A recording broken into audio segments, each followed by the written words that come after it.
Kingdom Hearts 2 came out back in 2005 or 2006, depending on where you're from, and it garnered many positive and high ranking reviews, even winning awards like Game of the Year or Best Sequel Award. But one thing that has been constantly criticized about this game is its beginning first world where you play as Roxas. A lot of people refer to it as Roxas World, a lot of people refer to it as the tutorial world, and as Kingdom Hearts 3 is approaching, I think it's time to look back on this tutorial world and really decide whether it's good or it's bad.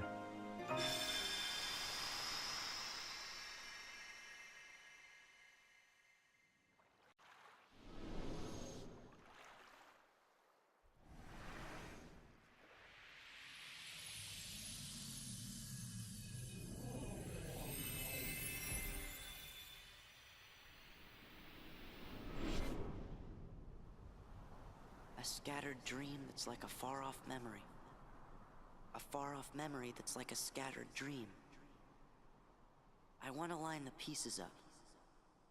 Yours and mine. So this is going to be really in depth, and I'm going to go through things day by day and summarize what happens and give my personal thoughts and takes on everything that goes on. Again, this is my own personal opinion, so if it differs from you and you think I didn't criticize a part enough, that's perfectly fine. It's okay. Everyone has their own opinions. Kingdom Hearts 2 opens up with a beautiful pre-rendered cinematic recapping all of the events of the first game and of the Game Boy title Chain of Memories. This cinematic captured so many people with its dreamy, lush, and realistic visuals to its very powerful opening track sung by Utada Hikaru's Sanctuary. What I'm playing now is a cover of it because copyright, and I'm not willing to deal with all that. I'm okay. This cinematic, though, really did capture the hearts and minds of so many. Those who were experiencing the franchise for the first time, and those who were returning from the first game and maybe even Chain of Memories. A lot of people were probably confused as to what was happening, but I think the game does a pretty decent job of recapping all of the events of the past two games and getting you up to speed with what is going to happen, even alluding to things that are going to happen, such as the way this cinematic ends.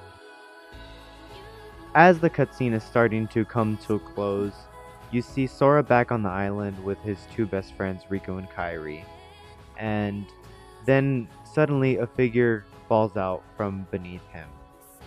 And you're really fucking confused as to who this guy is if you haven't played Chain of Memories. And even if you have played Chain of Memories, you're probably still pretty confused as to who this person is, because other than a little cutscene and a little picture from the ending of that game, you don't really see this person at all. At all. It's actually pretty weird. Regardless, though, this is how the game decides to start, and whether it threw you for a loop or not, I don't think is all that important, because the game spends a lot of the next 3 hours explaining what's going on to you. Especially this next cutscene that begins here. You start off, and this mysterious figure in a black coat walks through a portal, and these two hooded figures are talking. One of them has a voice, and the other one doesn't, and it's actually kind of fucking weird that one of them's not talking. It looks and sounds fucking hilarious. Do you remember your true name?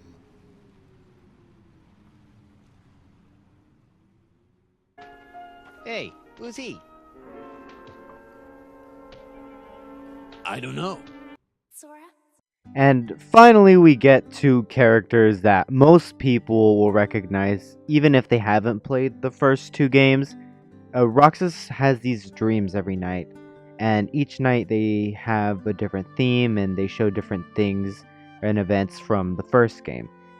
Here, it's just recapping the tutorial world of the first game, and I mean, it's fine. It does what it needs to do and just reminding the player of what happened or catching up those, again, who haven't played. And of course, it ties in with the narrative of Roxas having these dreams of Sora. So it works, this is fine. Again. So the game finally starts off proper from here. The tutorial world is cut up into 7 days. Each day you do something different. And here in this first one, Roxas wakes up from his dream about Sora, shrugs it off, and goes to meet up with his friends in their usual spot.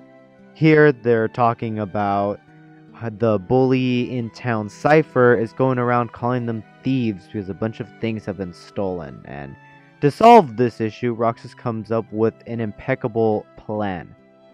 We could find the real thieves. That would set the record straight. I'm Captain Obvious. After this, they realize that not only were a bunch of pictures stolen, but whoever the thief is also stole the word photo. They are unable to say the word photo, which is really odd, but I mean, whatever. It's not a big deal, I guess. This is Kingdom Hearts. So after they realize this, they go into town to go do a little recon, go investigate, and they talk to all the people around town, people at the shops.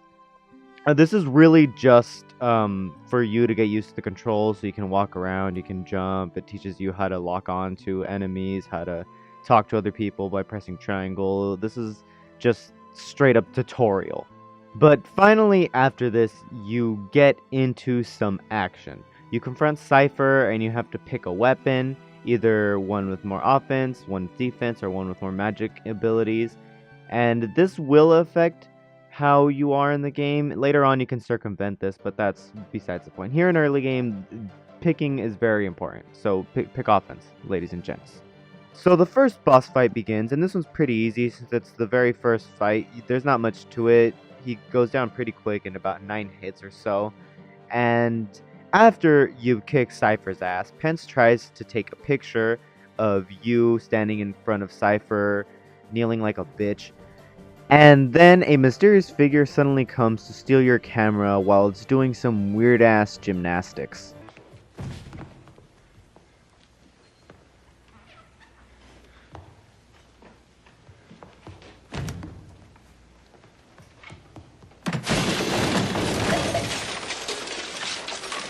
For some reason, even though everyone follows the figure, after it runs off with the camera, Roxas is the only one that actually makes it to the forest and then finishes following it into the mansion. Where, remember this place, this is going to be important later on, remember this mansion please.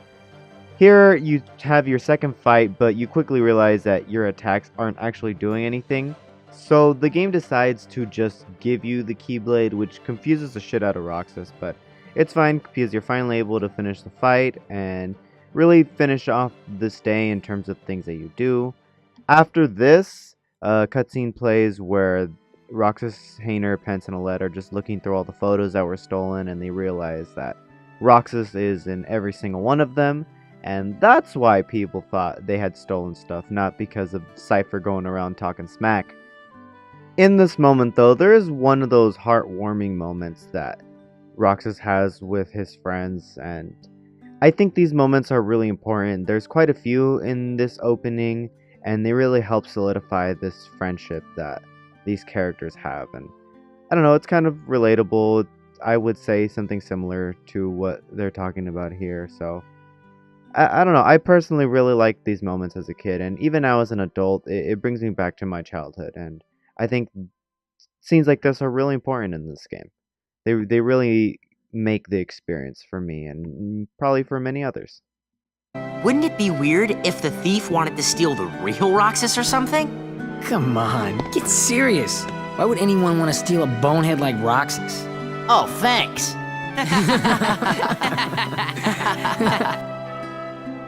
At the end of every day, you're treated with a static screen that shows a percentage of restoration for the main character of this game, Sora. And most days you have a little cutscene depicting these two characters in the background, Diz and this other cloaked figure that supposedly are working together to bring Sora back.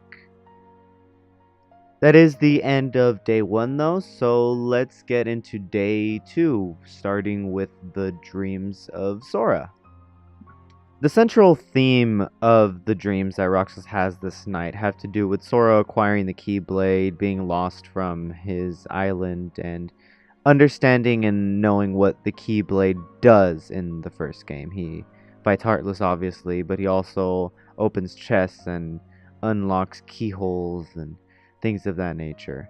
It really is just there to explain to Roxas the weapon that he was using the day before and the different things that it does. It also is a reminder to the player of what you have done with it and what you most likely are going to do with it as the game continues. Day 2 is pretty quick and easy though. It's just a bunch of little mini games. So Roxas is hanging out with his friends in their usual spot, and they're kind of bummed out because summer vacation is about to end. And here we have another one of those heartwarming moments that I really like. Hayner gives a little speech as Pence questions if they're going to be together forever. Well, I doubt we could be together forever. But isn't that what growing up's all about? What's important isn't how often we see each other, but how often we think about each other. Right? Get that off a fortune cookie? That's it. No more ice cream for you. So they decide it would be a good idea to take a trip to the beach.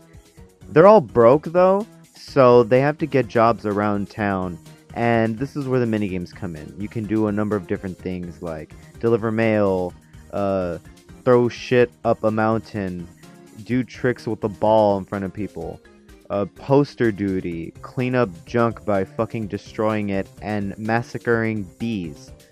All of these will earn you a certain amount of money, depending on how good or bad you do during the minigame. Between this, Roxas and Hayner see a poster that has been put up for the Struggle Tournament that's in 2 days, and they make a promise that they are going to both be in it and have to make it to the finals no matter what. After you've done all the money, and you can get from as little as 200 and do one job to as much as about 2,000, and the game will give you an extra 2 AP that you can use and will be very useful later on if you do attain that amount of money. But so all the kids put their money together and they have 5,000 money, which I know this is in yen, so it's not as much as what it would be here in the States. But man, maybe these kids are onto something. That's more than I make in like 3 months. Christ. Their victory is short-lived though, as Roxas is tripped by the black coat that is conspiring with Diz, and he steals the money, says something, and confuses the shit out of Roxas. Obviously, Hayner, Pence, and Alette did not see the mysterious figure, so they blame Roxas for dropping and losing all of the money. And I mean, they're not all that pissed off.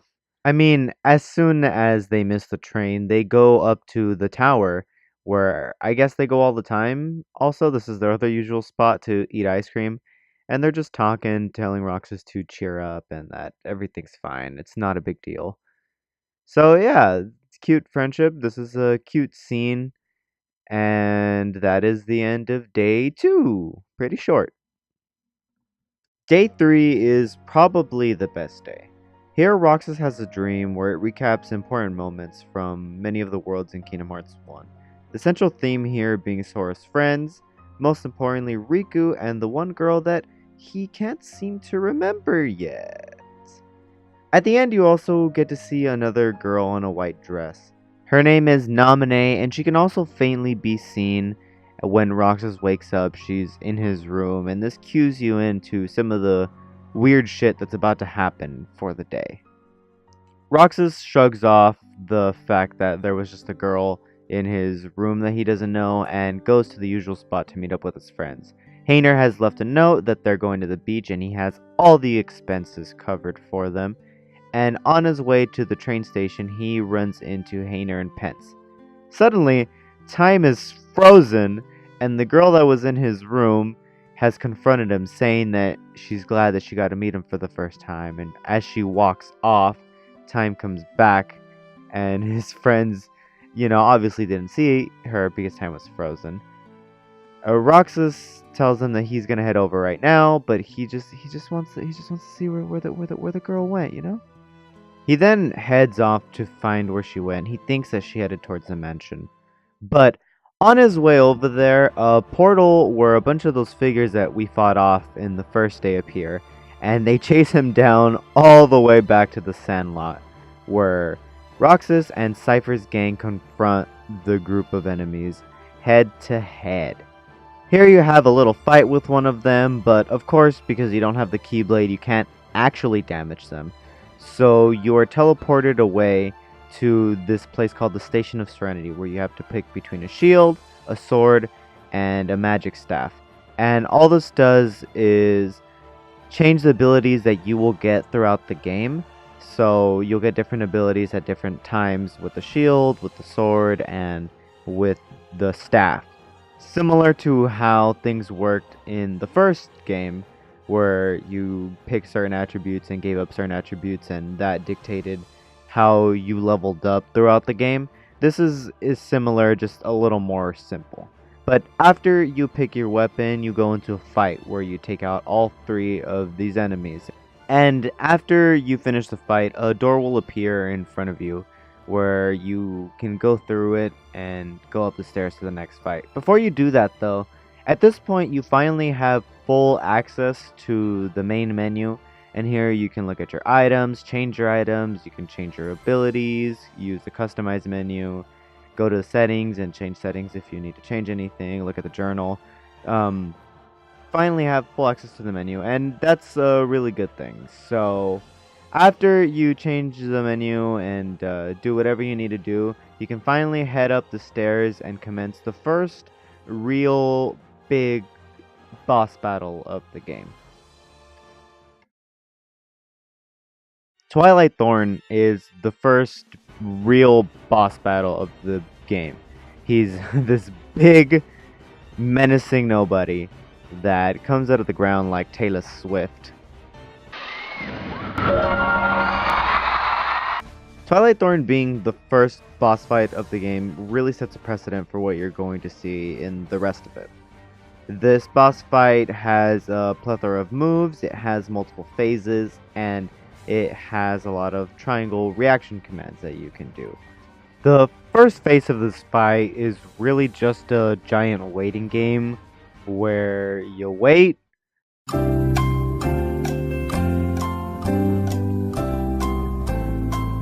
you press triangle, Roxas does something cool, you wait more,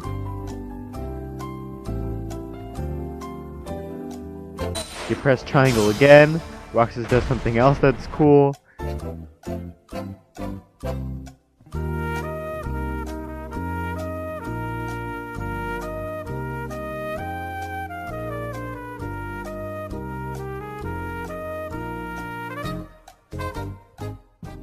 And then the phase ends with you falling down. Come on!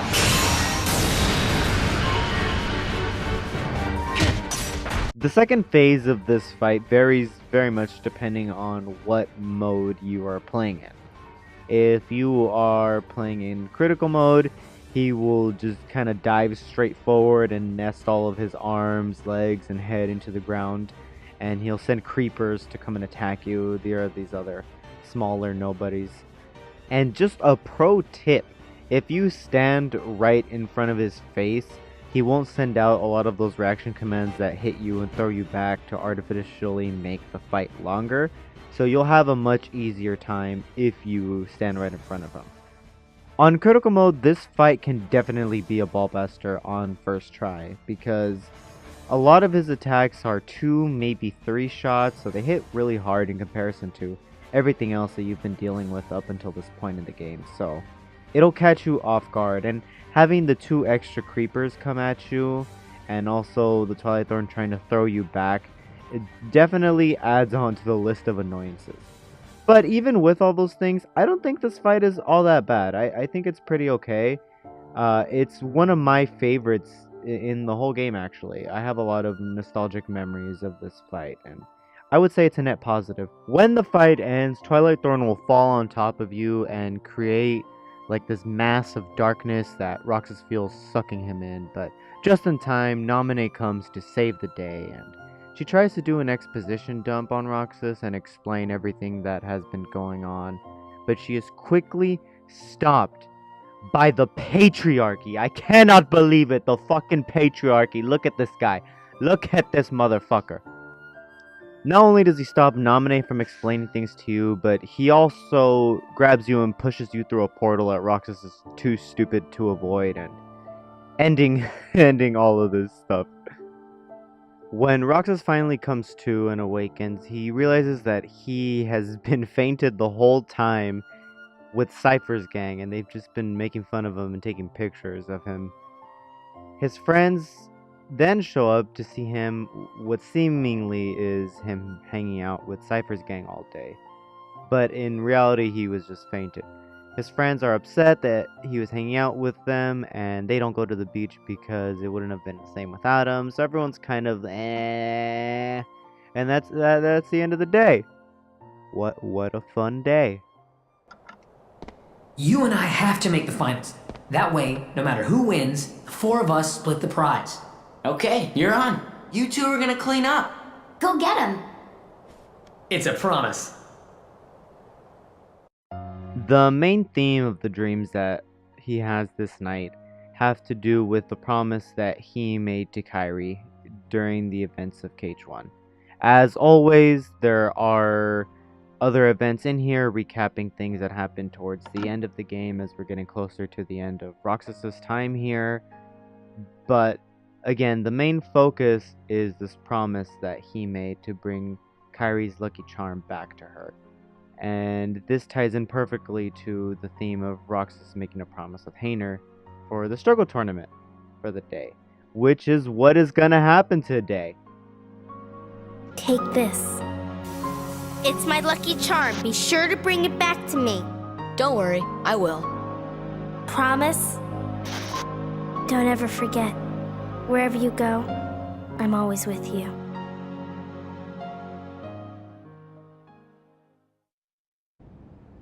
Right. Promise. What a mess. Day 4 is the struggle tournament, and it is exactly what it sounds like. It's a tournament where you fight. This town is obsessed with fighting and being tough and skills and stuff. So you enter this tournament with Hayner, and there's 5 people in it. There's Hayner, there's Roxas, there's Vivi, there's Setzer, and there's Cypher.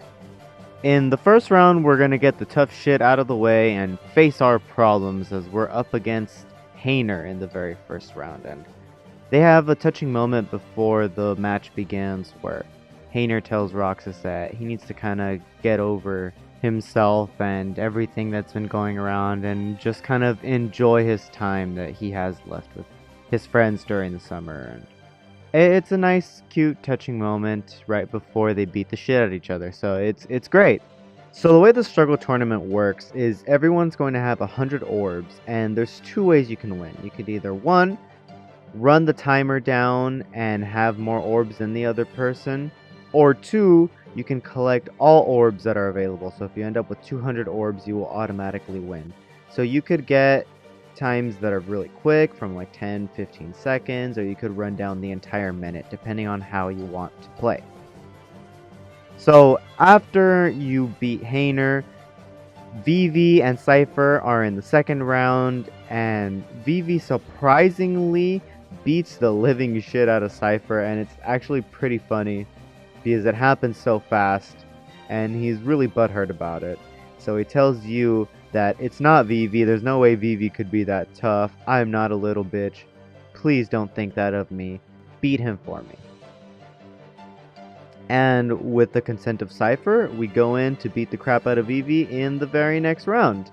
And this fight is pretty hard, and the same rules as the last one. But this fight is pretty hard because Vivi's really fast and really small, so it's easy to whiff attacks on him. But, I mean, the fight isn't too bad, and you can take him down. You can just run away and wind the clock down. A lot of people do that. I used to do that a lot as well. So, it is not too bad. But, after you win, you'll start to notice that something is really off. Time is like frozen again, but Vivi isn't. And then Vivi turns into one of those weird creatures. And then there's 3 of them. And now you have another fight.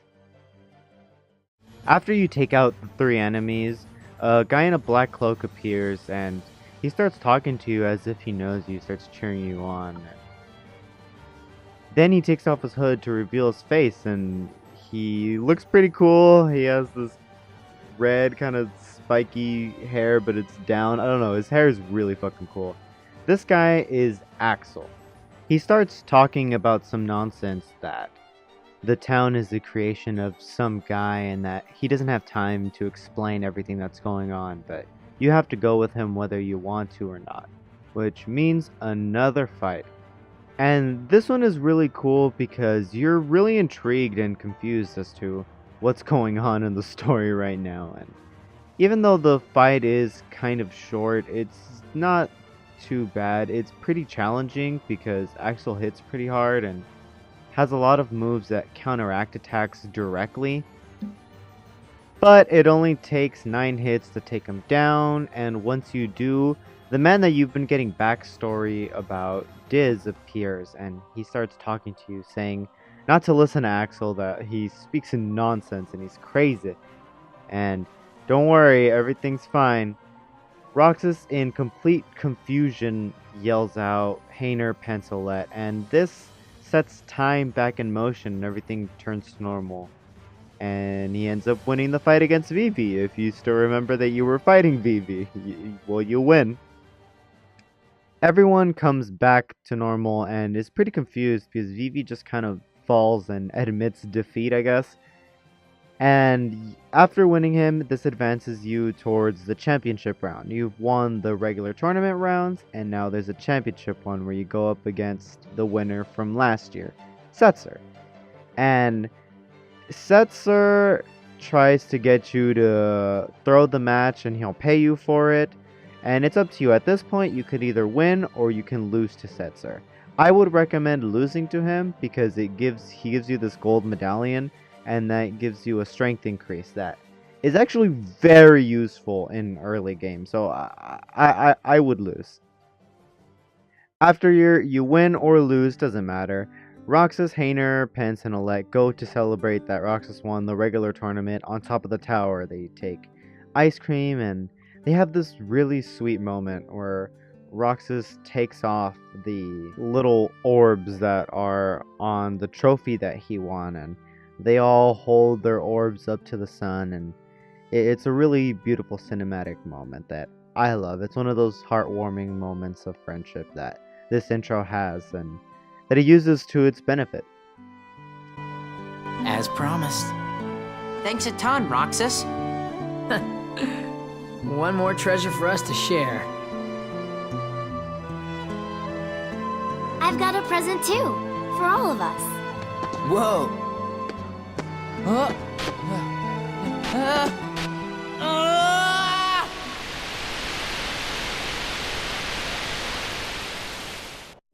After Roxas plunges to his death, a cutscene appears where Kairi cannot remember Sora. She's trying to, but she can't even remember his name, and she's talking to a friend on the island, and she can't remember his name either. It doesn't remember him at all, actually.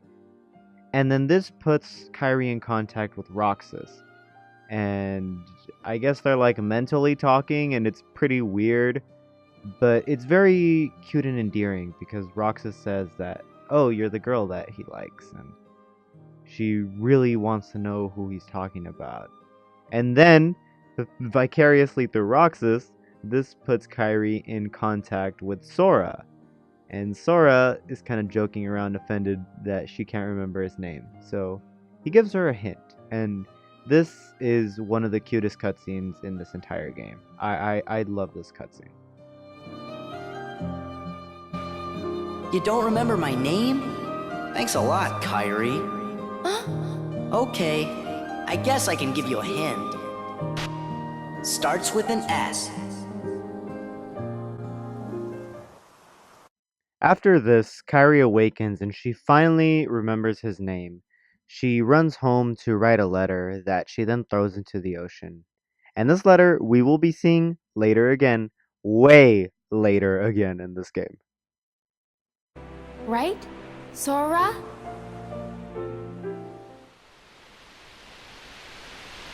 Restoration at 79%.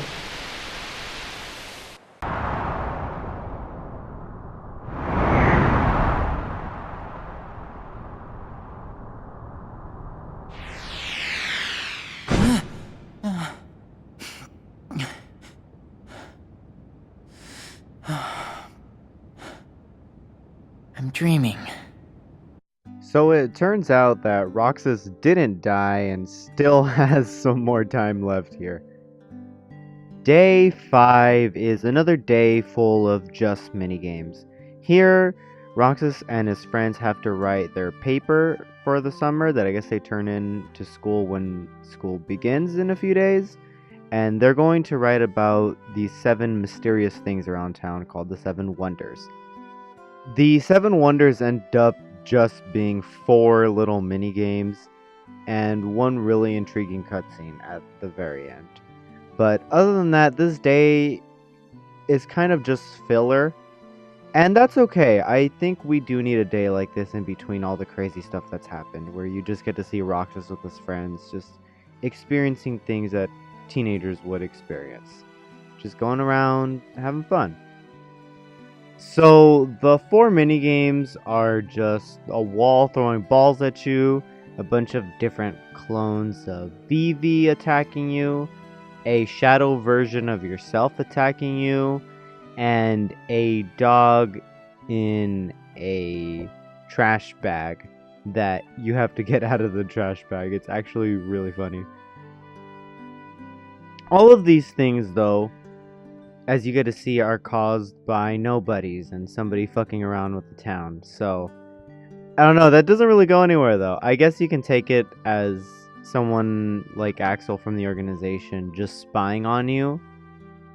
After you finish all those minigames, there are 2 wonders left. One of them being the Ghost Train. And the Ghost Train is apparently a train that has no passengers, no conductor, and it just drives itself everywhere. So the gang go up to the hill to wait for the train, and as they're up there, Cypher approaches them and they have a quick little conversation. I really like this.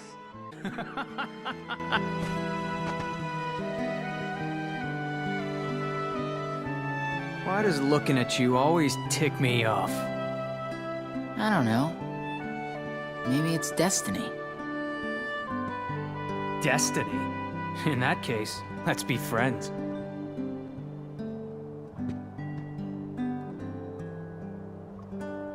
I don't feel like cooperating with destiny.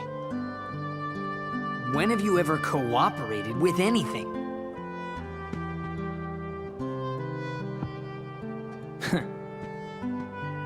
Cypher! I know. Tomorrow. And just at this moment, the ghost train passes by, and Roxas again is the only one that sees it. So they go to the station, and the train is there, but only for a split second. As soon as the rest of the gang get there, the ghost train disappears. Roxas, being very disappointed, wants to then investigate the last wonder, and it happens to be the Haunted Mansion. So Roxas goes over, and Pence meets up with him at the Haunted Mansion, where Roxas is then mentally transported into Naminé's room, and they have a quick little conversation where she dumps a little bit of exposition on him. She talks to him about how Sora became asleep, lost his memories, how she's fixing them now. She tells him about Organization 13, the group he used to be a part of, and about how she has these powers to fix and entangle and create new memories, and that she's almost done fixing Sora's memories, which leads us perfectly into day 6. Are the holes in your memory starting to fill in? Yes. The haze is clearing. The same thing is happening to everyone who had ties to Sora. Very soon, to them, he'd be like a good friend who's gone away for a year.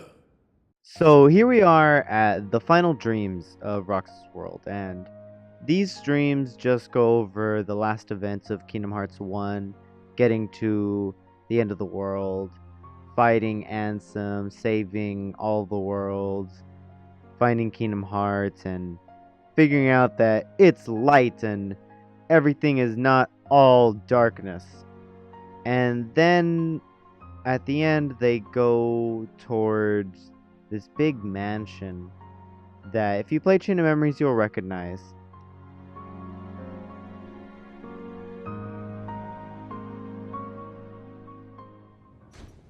I've been to see him.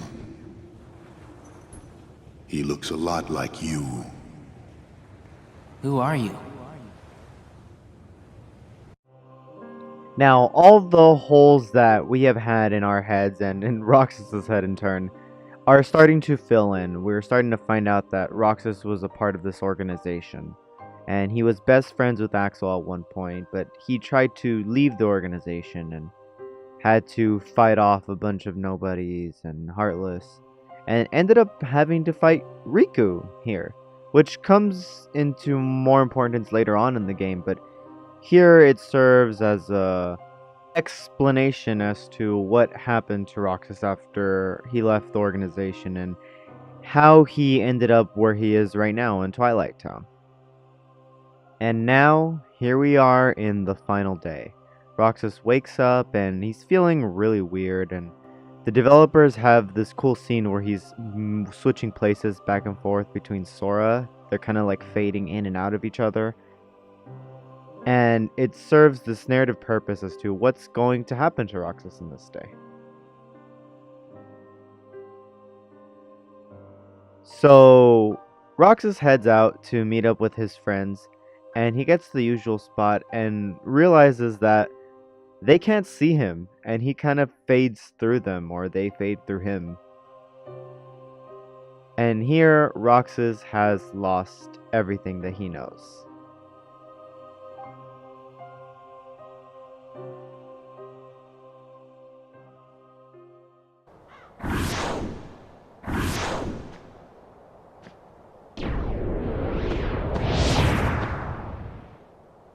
Look at what it's come to. I've been given these icky orders to destroy you if you refuse to come back with me.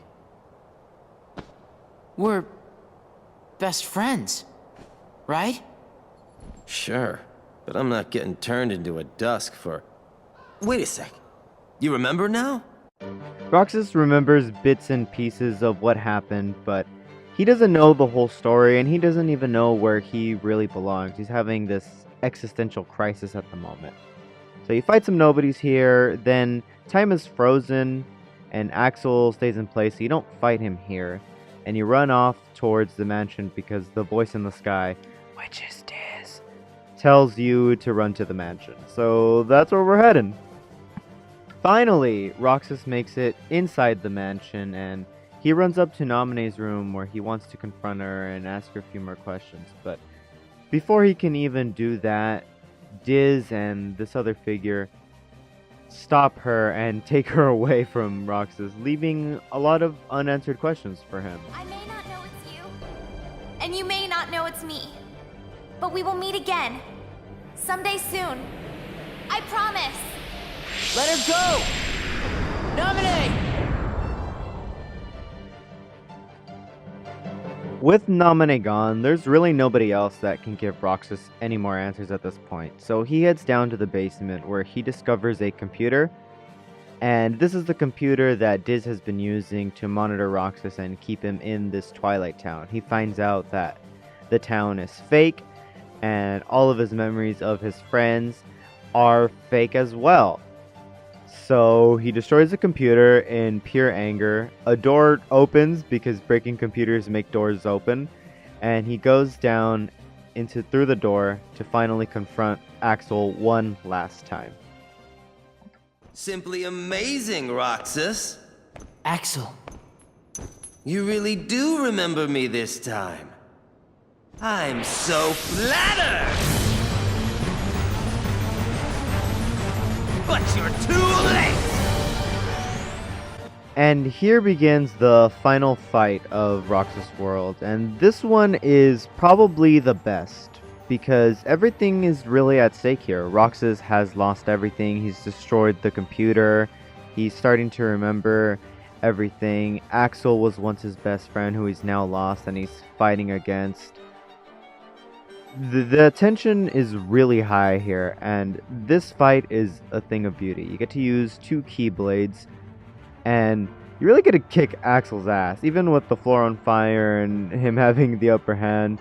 It's not that hard to fight, although everything he does hits hard and he can block quite a few of attacks and break out. He's still not too bad.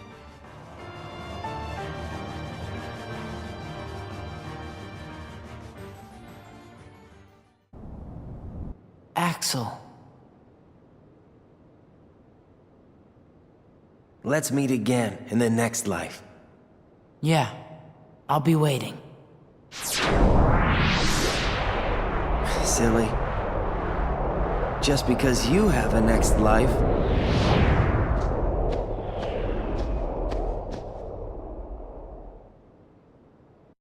Finally, Roxas and Axel have their moment where they say goodbye, and this is a moment of closure, mostly for Axel, because this was his best friend that he lost and remembers everything, and he finally gets to have a nice touching moment with him before Axel dies. So Roxas heads deeper into the basement and finds these pods where Donald and Goofy are sleeping in.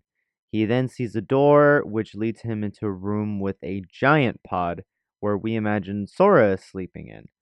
Roxas confronts Diz for the last time and tells him how much he hates him for basically ruining his life.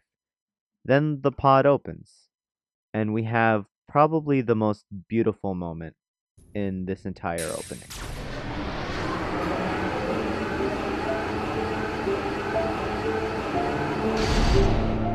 Sora.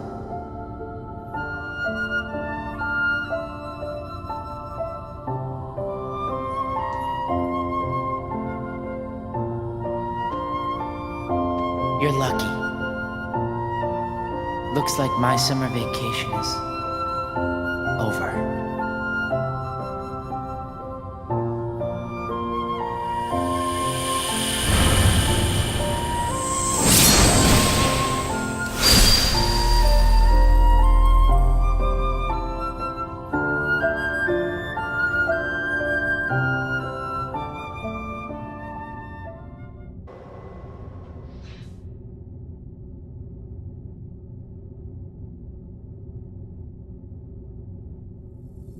Sora! Who's there? And finally, the game begins proper. Sora is awakened, Roxas is gone, the tutorial is over, and we're back. The way this is put up against each other is beautiful. The subtle piano of Roxas' theme to the complete upbeat theme of Sora awakening is a marvelous thing. You're really hyped and happy to finally be here. And although the rest of the game is absolutely amazing, this opening is one of my favorites in video game history, if not my favorite. It may be a little long and at points drags on, most notably day 2 and day 5, but even with that, I love this opening. You really get to connect with Roxas on a more personal level and really understand what he went through. And if I could get personal for a second, when this game came out, 2 of my best friends had left to another school. They moved away. And yeah, they were still within distance, but we didn't see each other as much anymore. It wasn't a daily thing. We didn't hang out all the time.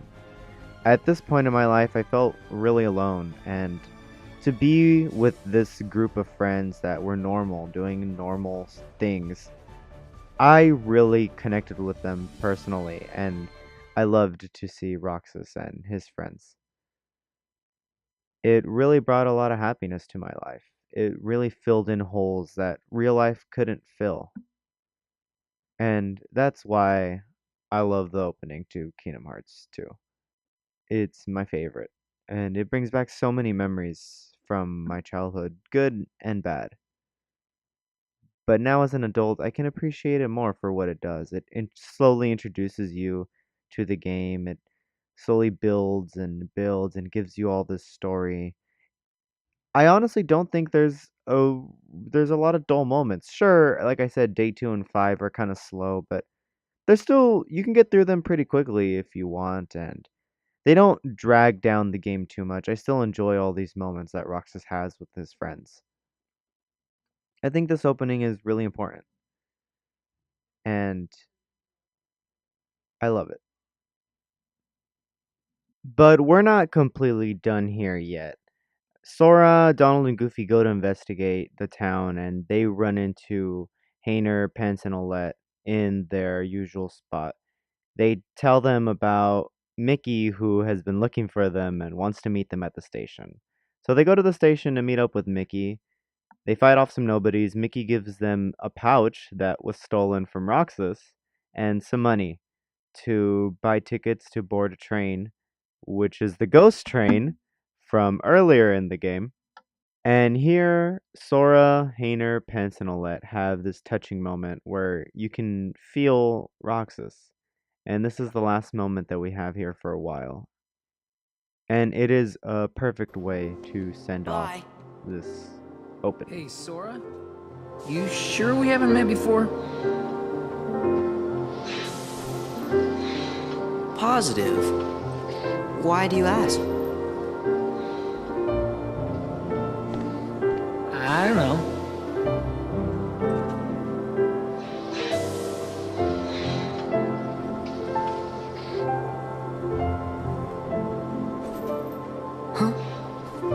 You okay? Yeah. Don't know where it came from.